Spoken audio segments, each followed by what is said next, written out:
Buongiorno a tutti, a me è il compito di condividere alcune informazioni che riguardano il tema oggetto appunto di questa relazione. Quindi, qual è stato il contributo della Regione del Veneto all'analisi del piano strategico nazionale i cui lavori sono cominciati oramai più di un anno fa.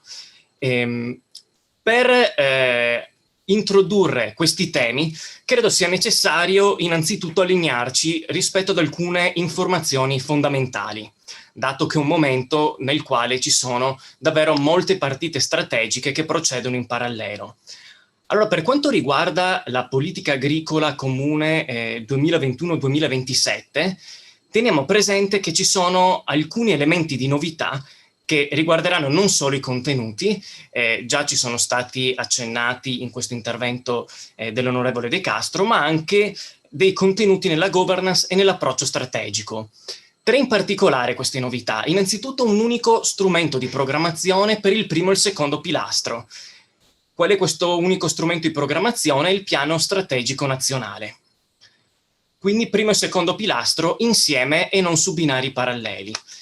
Questo piano strategico nazionale mette insieme gli strumenti del primo e secondo pilastro, riconducendoli, indirizzandoli verso 9 obiettivi specifici e un obiettivo trasversale che sono comuni appunto a entrambi le due macro pilastri della politica agricola comune. Terza cosa, è previsto un nuovo modello di attuazione nel quale ci sarà una maggiore focalizzazione sulla performance in termini di risultati e di efficacia della spesa. Quindi una novità nell'approccio strategico e nella governance che è un po' esplicitata in questi punti. Come si va a declinare questa novità nell'approccio strategico? Anche qui spendo alcune parole per allinearci rispetto ad alcune informazioni che riteniamo fondamentali. Innanzitutto un approccio strategico, è già stato accennato prima, si compone di una serie di tasselli. Li vedremo adesso. Perché però un approccio strategico? Fondamentale, viene detto da più parti, per essere aderenti ai territori di riferimento e alle effettive esigenze di cambiamento, sulla base di dati e non di percezioni. Seconda cosa, essere orientati ai risultati, cioè stimare il cambiamento che si ricerca, tenendo conto anche che comunque i regolamenti dell'Unione Europea già propongono delle scelte strategiche che poi declinano sotto forma di condizioni e vincoli.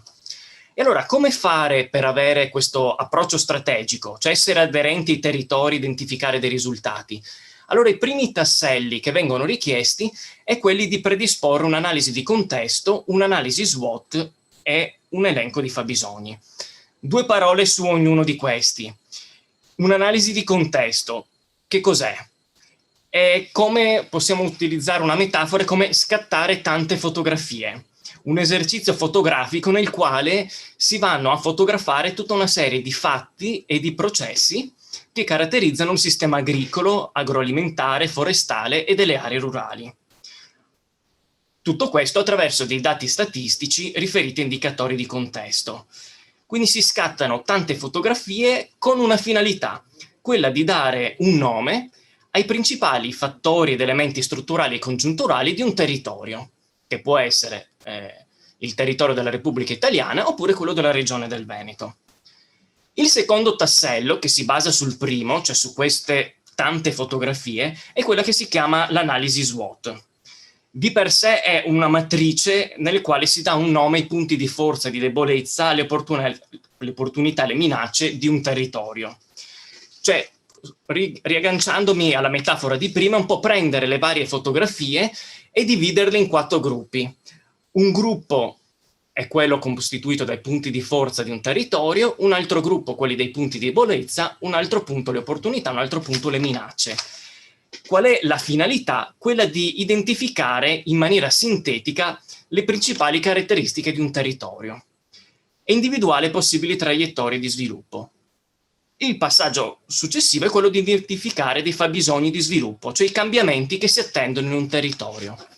Ed ecco, dopo queste parole spese per dare un nome a questi 3 tasselli, l'analisi di contesto, l'analisi SWOT e i fabbisogni, vedremo ora in quale modo la Regione del Veneto ha dato voce a questi 3 tasselli e come ha contribuito quindi ai tasselli messi in campo per il piano strategico nazionale.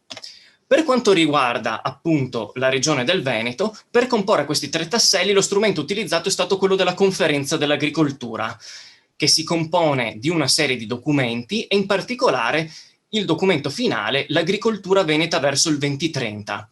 E attraverso lo strumento della consultazione e della Conferenza regionale dell'agricoltura e dello sviluppo rurale, che come amministrazione regionale si è arrivati a declinare sia l'analisi di contesto, sia l'analisi SWOT, sia l'analisi dei fabbisogni del territorio regionale con riferimento agli obiettivi della PAC 2021-2027.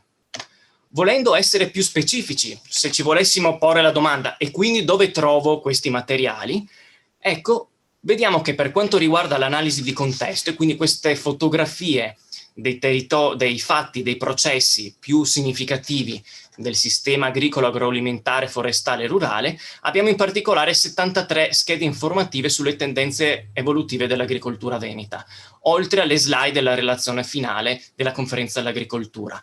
L'analisi SWOT pure la troviamo nel documento conclusivo dell'agricoltura veneta verso il 2030, i fabbisogni per grado di importanza pure li troviamo nel documento che ha concluso la Conferenza dell'Agricoltura.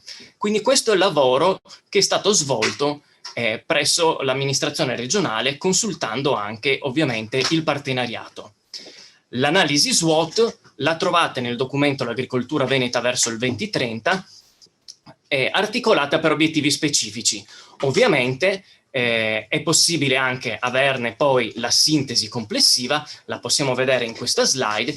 Qua abbiamo un elenco delle forze e delle debolezze che sono, diciamo, la divisione in questi 2 macrogruppi di quelli che sono le fotografie scattate nel territorio della regione. Più importante ancora andare a individuare quelli che sono i fabbisogni che sono stati manifestati, cioè le esigenze di cambiamento che sono state rilevate all'interno del territorio regionale, e come molti di voi ricorderanno, avendo già visualizzato, avendo contribuito alla Conferenza dell'Agricoltura, i fabbisogni sono divisi in 3 categorie, sulla base della priorità, quindi massima importanza, molto importanti, importanti.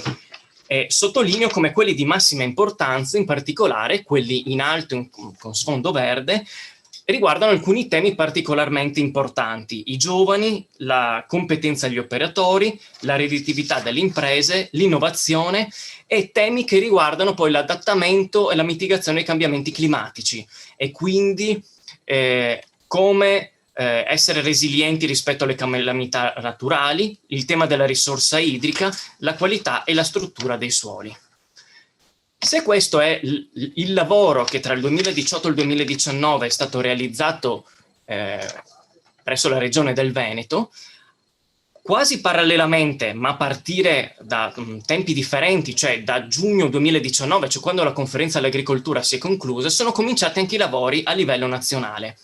L'analisi di contesto, che è stata realizzata tramite un lavoro collettivo che ha visto il Ministero, ISMEA, CREA, le regioni partecipare all'elaborazione dei documenti, dicevo, l'analisi di contesto si è tradotta in questo strumento che sono i policy brief. Qui troviamo tutte queste fotografie che riguardano appunto i fatti e i processi del sistema agricolo, agroalimentare, forestale e rurale a livello nazionale. Qual è il contributo che è stato dato dall'amministrazione del Veneto? A partire da quelli che sono i dati e i fatti espressi dall'analisi di contesto della regione, si è contribuito innanzitutto, come tutti, a focalizzare bene quali dovessero essere i contenuti e il modo di rappresentarli dei policy brief, quindi un esercizio collettivo di individuare una metodologia.